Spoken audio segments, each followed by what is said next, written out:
Would it not be awesome to be able to turn canvas into a surface that could take and use watercolor?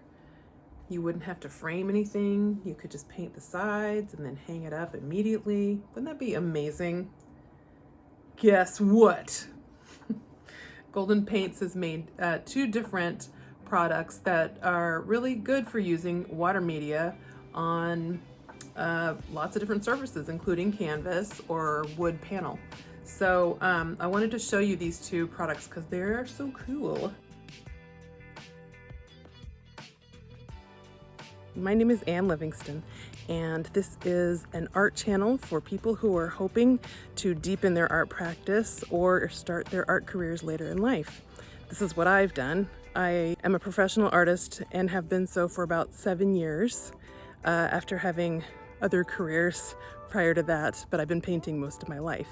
And my special passion is color, and I love to think about it, talk about it, teach it, paint with it. Let's start with Absorbent Ground.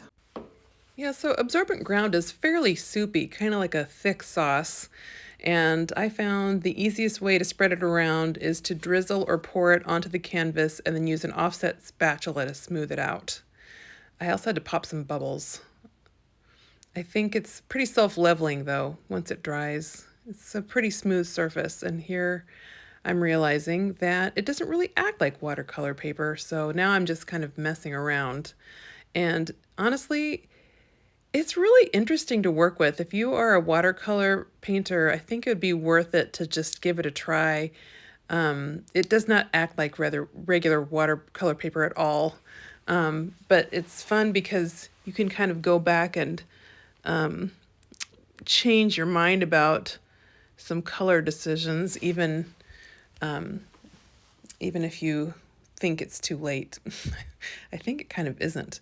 Anyway, yeah, it's a really smooth surface, very fun to work with, semi-absorbent. It wasn't as absorbent as I thought it would be. Perhaps it's because my layer was rather thin, but I mean, it wasn't that thin, but you can kind of see the canvas up close. But look at that. That is a plus, those drips on the side. This is how it looks outside.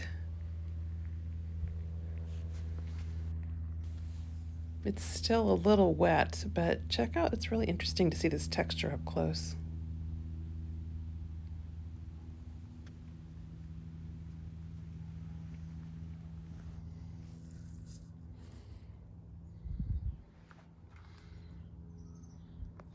So it's a thick medium, kind of like frosting. I just bought this. Wanted to get a fresh stuff. Okay, so check it out. It's like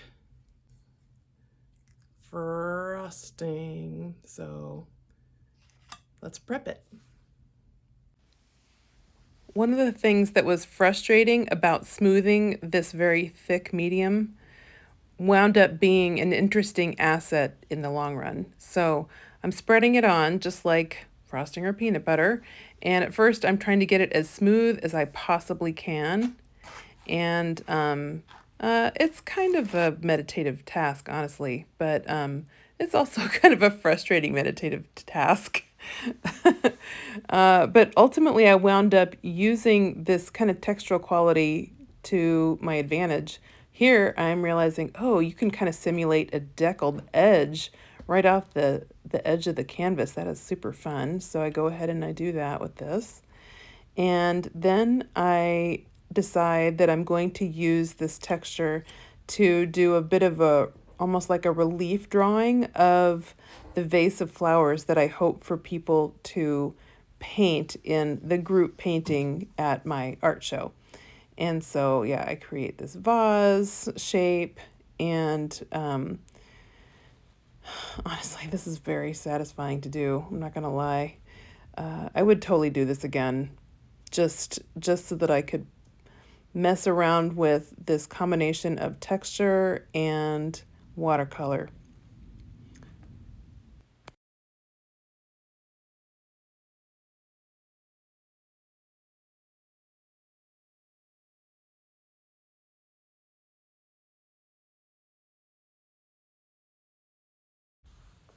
The benefit of having this sort of pre-prepared set of shapes was that when people came to do the group painting one by one, there's just a subtle suggestion of where they might want to put things, and they're painted flowers and shapes. And it worked out really well.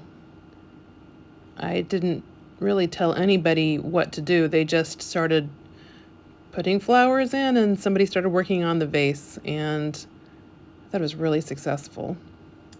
All right, here they are side by side under kind of raking light. Look at the difference. This one almost on the left looks like stucco.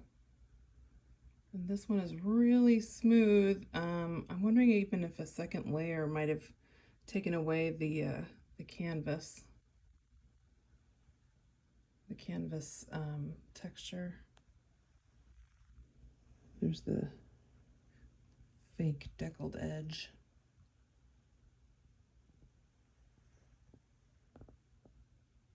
I don't know, which one do you like the best?